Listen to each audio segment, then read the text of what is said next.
क्या है भविष्य मालिका पुराण? क्या 2032 से सतयुग की शुरुआत होगी?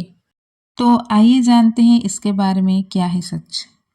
जब जब भगवान खुद की इच्छा से धर्म संस्थापना के लिए धरा अवतरण करते हैं, तब तब उनके आने से पूर्व ही उनके जन्म स्थान, उनकी दिव्य लीलाओं का वर्णन, उनके भक्तों का वर्णन, उस समय की धर्म की स्थिति तथा भगवान किस प्रकार धर्म संस्थापना करेंगे आदि युग संध्या से लेकर धर्म संस्थापना और नवयुग तक का वर्णन भगवान के निर्देश से पूर्व ही लिख दिया जाता है, ताकि मनुष्य समाज धर्म और धारा सनातन संस्कृति का पालन करके रक्षा प्राप्त कर सके।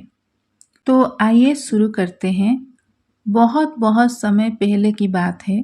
धरती पर भगवान श्री राम और भगवान श्री कृष्ण को जन्म लेना था, लेकिन उससे पहले ही कुछ खास ऋषियों को उनकी कहानी का आभास हो गया था। तो पहले हम जानते हैं रामायण के बारे में। त्रेता युग में भगवान श्री राम आने वाले थे, लेकिन उनके आने से पहले ही एक बहुत ज्ञानी ऋषि थे, वाल्मीकि जी। एक दिन नारद मुनि आए और उन्होंने वाल्मीकि जी को भगवान राम की दिव्य कथा सुनाई, उनके अच्छे काम, सच्चाई, त्याग और प्रेम की बातें। फिर ब्रह्मा जी ने कहा, वाल्मीकि जी, आप इस सुंदर कहानी को सबके लिए लिख दीजिए। तब वाल्मीकि जी ने रामायण नाम की एक बहुत सुंदर किताब लिख दी, जिसमें भगवान श्री राम की पूरी जीवन कहानी है। अब हम सुनते हैं दूसरी कहानी, जो है महाभारत की। अब बात है द्वापर युग की। भगवान श्री कृष्ण आने वाले थे। एक बहुत महान ऋषि थे, वेद व्यास जी।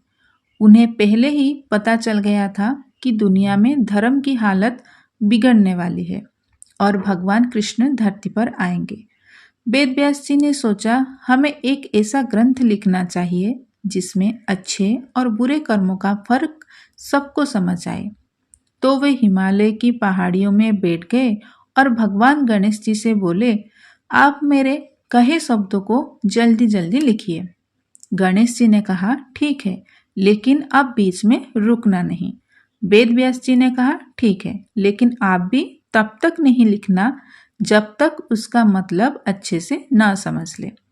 इस तरह वे दोनों ने मिलकर एक अद्भुत किताब लिखी, महाभारत, जिसमें धर्म, युद्ध, भाईचारा, प्रेम और ज्ञान की सारी बातें थी। तो आइए अब हम जानते हैं तीसरी कहानी, जो है कलयुग की। कलयुग में भगवान ने एक बार फिर धरती पर जन्म लिया। इस बार उन्होंने नाम संकीर्तन, भगवान का नाम जपना, अहिंसा, किसी को नुकसान ना पहुंचाना, प्रेम और भक्ति का प्रचार करने के लिए चैतन्य महाप्रभु के रूप में अवतार लिया। उस समय भगवान अकेले नहीं आए थे, उनके साथ 5 और महान संत थे, जिन्हें पंचसखा कहा जाता है। उनके नाम थे अच्युतानंद दास, बलराम दास, जगन्नाथ दास, जसवंत दास, शिष्य अनंत दास। ये सब मिलकर भगवान की महिमा और सत्य धर्म का प्रचार करते थे। यह सब आज से करीब 600 साल पहले यानी 15वीं शताब्दी में हुआ। उस समय भगवान चैतन्य महाप्रभु ओडिशा राज्य की पवित्र भूमि पर अपने शिष्य के रूप में प्रकट हुए थे। भगवान जगन्नाथ जी के आदेश से इन महान संतों ने भविष्य पुराण ग्रंथ की गहराई से खोज की और फिर उसे नया रूप देते हुए एक नया ग्रंथ लिखा, भविष्य मालिका पुराण। इस ग्रंथों में उन्होंने आने वाले समय की बातें, भविष्यवाणियां और धर्म का ज्ञान लिखा। और सोचिए, उन्होंने 1,85,000 ग्रंथों का एक बहुत बड़ा संग्रह तैयार किया, जिसे ताड़ के पत्तों पर लिखा गया और भाषा थी ओडिया।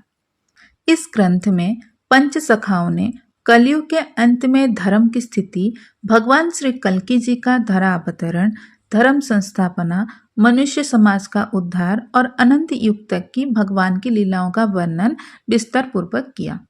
भगवान के आने से पहले ही उनके जीवन की महान कहानियां कुछ खास ऋषियों को मिल जाती थी, ताकि हम सबको अच्छे बुरे की पहचान हो सके और जीवन को सुंदर बना सके।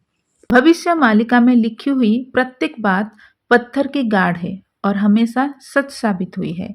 जैसे कि भारत में मुगलों का अत्याचार, अंग्रेजों की गुलामी, स्वतंत्रता संग्राम की घटनाएं और स्वतंत्रता संग्राम सेनानियों का वर्णन, भारत देश का टूटकर आज़ाद होना, पाकिस्तान, बांग्लादेश, श्रीलंका, बर्मा देश का निर्माण, प्रथम विश्व युद्ध, द्वितीय विश्व युद्ध, अज्ञात रोग, महामारी आना आदि आदि से ये सभी घटनाएं घटित हो चुकी हैं। और इस ग्रंथ में मुख्य रूप से भगवान श्री कल्की जी के धरावतरण, भक्तों का एकत्रीकरण, सुधर्मा महासंघ और 16 मंडल का गठन, खंड प्रलय, अग्नि प्रलय, जल प्रलय, भूकंप, रोग, महामारी एवं परमाणुविक तृतीय विश्व युद्ध से लेकर अनंत युग आद्य सत्ययुग के आगमन तक का संपूर्ण वर्णन किया गया है। भविष्य मालिका पुराण के अनुसार सन 2032 से पूर्व संपूर्ण विश्व में सभी धर्मों और पंथों का पुनर्गठन होकर सारे विश्व में केवल सत्य सनातन धर्म प्रतिष्ठित होगा। भविष्य मालिका पुराण में आने वाले महाविनाश और परिवर्तन की अधिकतम भविष्यवाणियों का 100% वर्णन किया गया है, ताकि आने वाले महाविनाश से पूर्व मनुष्य समाज को चेतावनी मिल सके और सनातन आर्यवैदिक परंपरा का अनुपालन कर इस महाविनाश से रक्षा प्राप्त कर सके। आज के लिए बस इतना ही। नेक्स्ट वीडियो में हम भविष्य मालिका पुराण के बारे में कुछ और नया जानेंगे। मिलते हैं नेक्स्ट वीडियो पे। जय जगन्नाथ।